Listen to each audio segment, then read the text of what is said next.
알람 소리가 울린다. 시끄럽다. 밤늦게까지 넷플릭스를 보고 잤더니 머리가 띵하다. 피곤하다. 늘 그래왔듯이 알람 정지 버튼을 누르고 다시 이불을 덮는다. 5분만 더, 10분만 더. 세 번째 알람이 다시 울리자 더 이상 버틸 수가 없다. 그래, 이젠 진짜로 일어나자. 허겁지겁 머리를 감고 옷을 갈아입는다. 지하철을 타고 졸린 눈을 비비며 억지로 출근을 한다. 의자에 앉아 눈을 감는다. 진짜 조금만 더 자고 싶다. 더 누워있고 싶다. 오늘이 토요일이면 좋을 텐데 삶은 왜 이렇게 피곤할까? 여러분의 하루는 오늘 어떻게 시작되었나요? 혹시 아침마다 컨디션이 좋지 않아 알람 정지 버튼을 습관적으로 누르고 허둥지둥 시간에 쫓기면서 출근하기를 반복하고 있지는 않나요? 책 성공한 사람들의 기상 후 1시간의 저자인 벤자민 스폴과 마이클 젠더는 이렇게 말합니다. 의도를 갖고 아침을 시작하지 않으면 좋은 하루를 보내기 어렵다. 아침은 백지와도 같아서 우리는 매일 다시 시작할 기회를 선사받는 셈이다.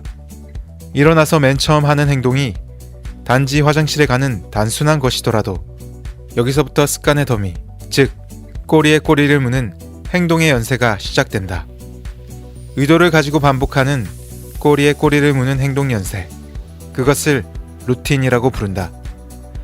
일어나서 보내는 아침 딱 1시간의 모닝 루틴은 우리에게 탄탄한 24시간이 되어 돌아온다.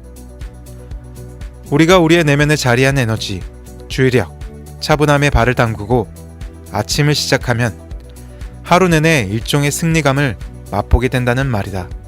라고 말이죠. 그렇습니다. 누구에게나 주어지는 24시간. 사람들은 하루라는 일상 속에서 오늘도 끊임없이 사소한 의사결정을 내리며 삶을 살아가고 있습니다. 아침에 눈을 뜨면 어떤 옷을 입을지, 무엇을 먹을지, 어떤 종류의 뉴스를 볼지, 누구와 대화를 나눌지, 하루에도 수십 번씩 뭔가를 고민하고 생각하고 선택을 하곤 합니다. 그런데 아무리 사소한 것이라도 그렇게 고민한 시간들이 쌓이고 쌓이다 보면 의사결정 피로도라는 것이 올라가게 마련입니다. 존 티어니가 뉴욕타임스에 기고한 글에 따르면 평균적으로 판사들이 늦은 오후보다 이른 아침에 더 관대한 판결을 내린다고 합니다. 그 이유가 바로 이 의사결정 피로도 때문이라고 합니다.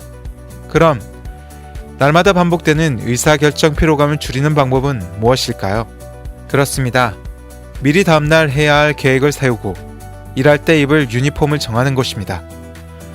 이것은 스티브 잡스, 마크 주커버그, 버락 오바마 대통령 덕분에 유명해진 방법이기도 합니다. 간단히 말해 아침에 내리는 사소한 의사결정을 줄여 에너지를 아낄수록 그날 후반부에 뒤따르는 더 중요한 의사결정에 에너지를 사용할 수 있다는 것입니다. 하지만 많은 사람들은 사소한 일 따위에 대해 그리 신경 쓰지 않습니다. 그들은 그러한 일이 자신의 생활에 큰 지장을 줄 수 있다고 생각조차 하질 않습니다. 그러나 성공한 사람들은 의사결정 피로도를 줄이기 위해서 항상 노력합니다.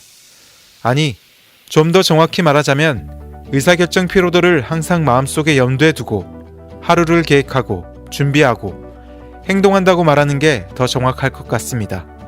딜버트의 저자인 스콧 애덤스는 창작 업무를 오전 10시 이전에 마무리하는 루틴을 가지고 있으며 나를 뛰어넘는 법의 저자인 토드 헨리는 매일 아침 눈을 뜨면 글을 쓴다고 합니다. 즉, 의사결정 피로도가 가장 낮은 시간에 가장 창조적인 활동에 집중하는 것입니다. 하지만 안타깝게도 수많은 현대인들은 기상 후 1시간을 생산적인 곳에 제대로 사용하지 못하고 있습니다. 왜냐하면 그들이 가장 사랑하는 시간은 밤늦게까지 야식을 먹으면서 느긋하게 TV를 시청하는 혼자만의 시간이기 때문입니다. 그러나 여러분이 성공을 원한다면, 좀 더 창조적인 결과물을 만들어내는 삶을 살고 싶다면 사소한 의사결정 피로도를 줄여나가고 명확한 의도가 있는 라이프 스타일을 추구해야 합니다. 기억하세요. 아침은 하루 중 가능성이 가장 큰 시간입니다.